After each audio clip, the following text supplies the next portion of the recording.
There's been a lot of talk at the House and Senate about different groups that think the legislature should act in regards to this issue. So the Arizona Cannabis Chamber of Commerce is attempting to consolidate those efforts into one effort and present one referendum that will go through the legislature come the spring.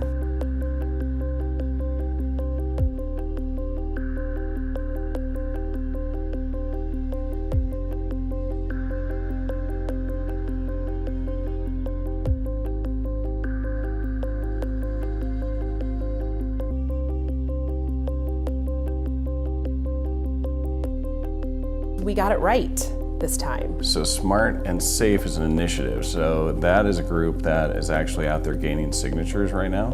And if they gain 237,000 signatures, then they'll just be on the ballot. Whereas our approach is to go through the legislature and have our adult use on the ballot as well, but it'll be referred there by the legislature.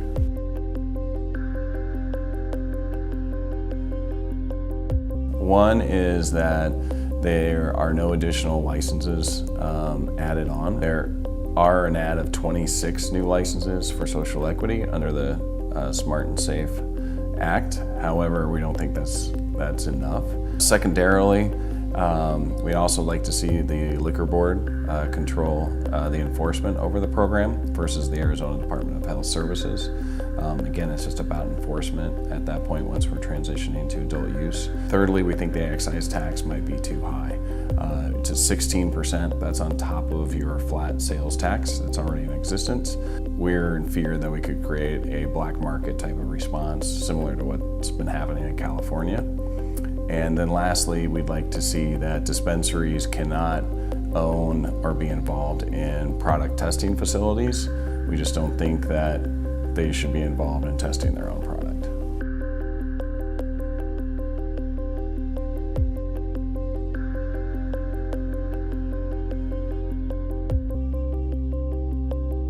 So there's a Prop 105 that if the voters vote on that and pass any initiative, that's any initiative, then it takes 75% of the legislature to change anything. A referendum actually falls under the exact same rules.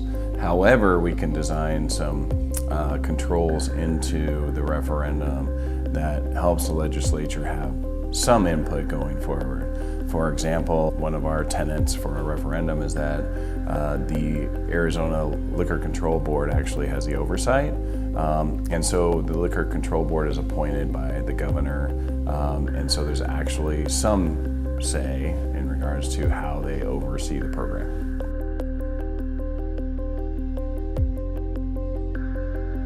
This is a real issue in that we're not going to write the law perfectly. We didn't write the medical marijuana law perfectly, and we've been trying to make fixes down at the legislature for the last several years. We finally did get passed was testing last session, but other than that, nothing's been passed because of the 75% hurdle. If we were successful in the referral and got it through the House and the Senate, my understanding is the governor could potentially sign it, and it would become a legislative bill that could be amended by the legislature going forward, but clearly that's going to be in the governor's office hands. So in the meantime, we put it to the voter, basically. Correct.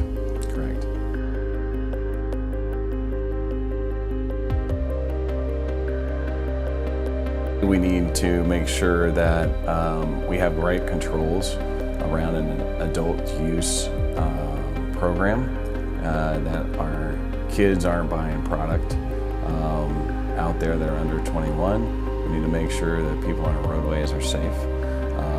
And also we need to make sure that there's plenty of opportunity for small business to participate in what we refer to as the green rush, or the opportunity to enter into this exciting new industry that's really just been created over the last 5 to 10 years. Overall, the feeling is that an adult use vote will pass in 2020.